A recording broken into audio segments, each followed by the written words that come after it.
So Colorado loves its wildlife, and we love our outdoor areas. I mean, you can talk to just about anybody here and they'll tell you they love Colorado for our mountains, for our rivers, our canyons, and all the abundant wildlife that exists here. And wolves are just an additional part of that mosaic. Only up until recently, up until about 100-ish years, we were living with gray wolves, because gray wolves were throughout North America. We know in a very, very deep way what it means to share landscapes with gray wolves.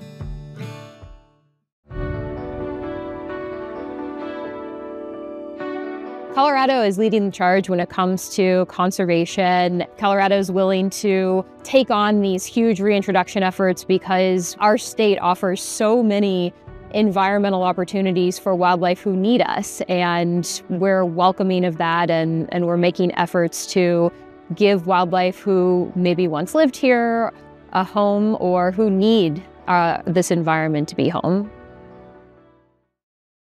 The sound of the wolf, the first wolf coming out of the crate, I was just a few meters away from that wolf.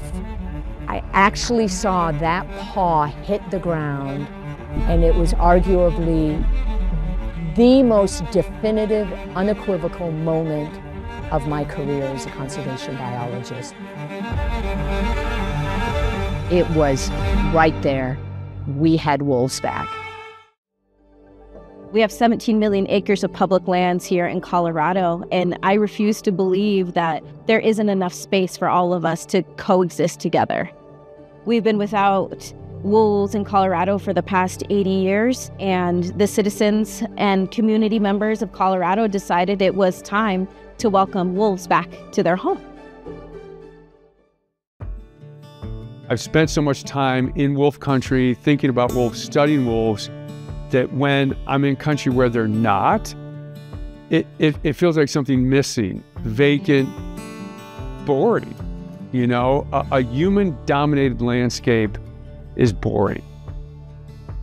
The wolf to me is my people, and I feel like the wolf is that balance. Without that balance, we're not Arapaho people anymore. We're just people.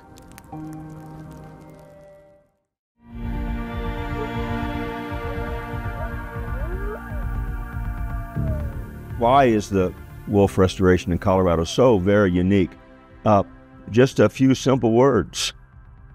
The voters of Colorado find and declare that.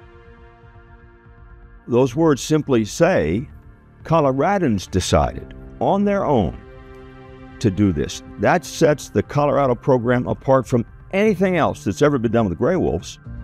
Never before in the history of this country, or arguably the world, has direct democracy been used to restore an imperiled species. The voters of Colorado find and declare that. Holy mackerel.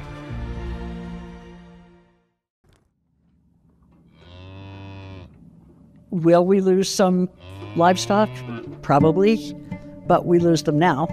We lose them to lupine in the high country, where they get lost.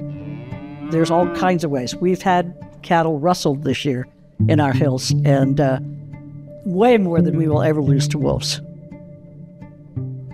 We believe that this is wildlands, and if you come here to ranch, you are putting yourself in the habitat of all kinds of animals, some of whom are predators. And so it's a natural course of action that you're going to lose some livestock.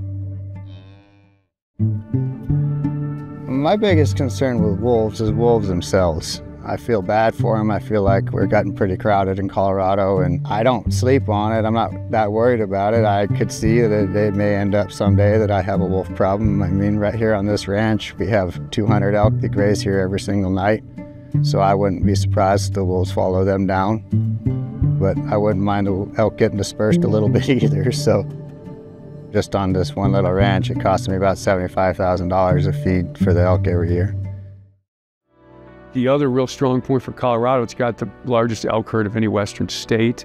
Let wolves find those places of suitable, abundant prey where there's low conflict with people, and really double down on having wolves in those areas. It's just this fantastic piece of ground for gray wolves. On top of all of that, because it's situated in the middle of the country, it is absolutely the missing link for a population of gray wolves that extends unbroken from the high Arctic all the way to the Mexican border. You got to plug the middle. If you can restore a population of gray wolves to western Colorado, that population will stand as the archstone connecting gray wolves across a continent.